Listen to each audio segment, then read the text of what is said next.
Welcome to the Kindness Advantage podcast. I'm your host, Cindy Rowe, and in 10 minutes or less, I'll explain ways to share kindness into every corner of your life. And today's episode, we are going to be discussing the power of empathy and connection and why kindness is smart leadership.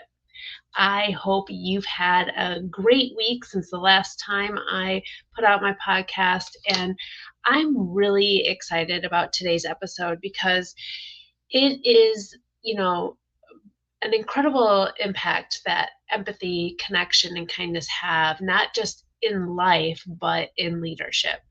And if you've ever wondered what sets the most effective leaders apart, the secret really it's not strategy, it's not technical skills, it's emotional intelligence.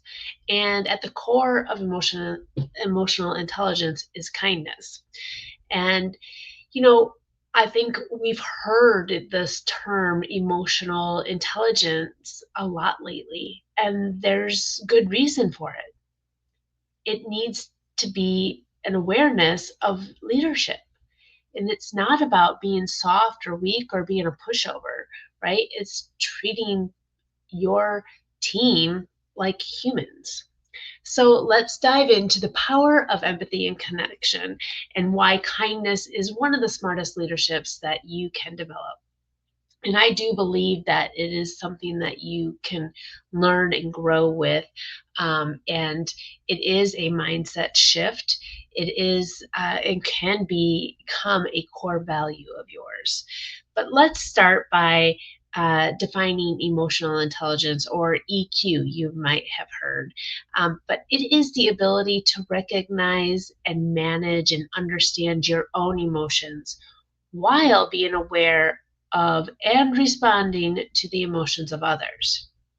And here's where kindness plays a critical role. Kindness in leadership isn't about being overly nice or avoiding hard conversations. In fact, it's quite opposite, right? It's about leading with empathy, turning or tuning into your people and listening with curiosity and treating others with dignity and respect. Seems common sense, right? But when you are in a leadership position, sometimes we just feel a lot of pressure, right? From whoever we're reporting to, or maybe the circumstances around a project, timelines, deadlines, lack of work, lack of support. And so sometimes in that leadership role, you take it out on the people that you are leading. And in those times, that's when kindness and empathy and connection really, really matter. When leaders practice genuine kindness, they make people feel valued and heard. They build psychological safety where people they're not afraid to speak up. They're not afraid to take risks. They're not afraid to fail. They also foster trust and belonging within their teams. And trust me, that is where real performance thrives. Now, I'm going to ask you think about a leader that you admire. Is it somebody that you've had previously? Is it somebody you currently have? Is it somebody in another organization? Chances are they didn't just tell you what to do, they connected with you on a human level. They showed you empathy when you were struggling. They recognized your efforts. They made you feel like you belonged. The power of kindness in action. And the best part is, yep, it's contagious. When leaders model kindness, it spreads throughout the organization, creating a culture of trust, collaboration, and loyalty.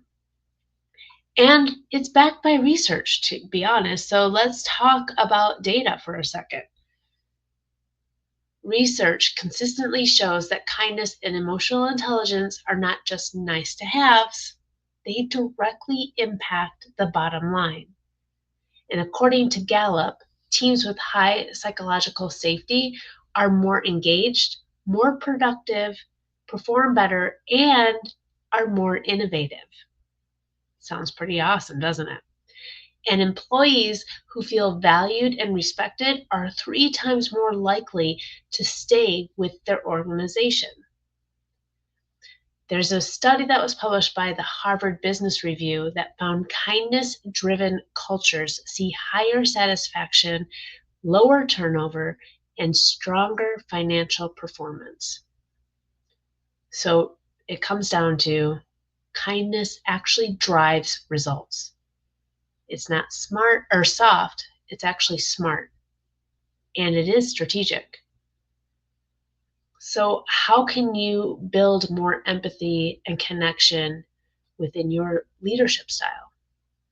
I have 3 simple ways maybe to get you started. Number 1 is listen to understand, not to respond. Take time to really hear what your team is saying. Ask questions and make space for different perspectives. Number 2, recognize effort, not just results. Celebrate progress, not just outcomes. And acknowledge those small wins and the effort it takes to achieve them. And finally, number 3, lead with curiosity and compassion. Assume positive intent, right? Approach challenges with empathy and show your team you care because they can actually feel that difference. So here's the bottom line. Kindness is emotional intelligence in action.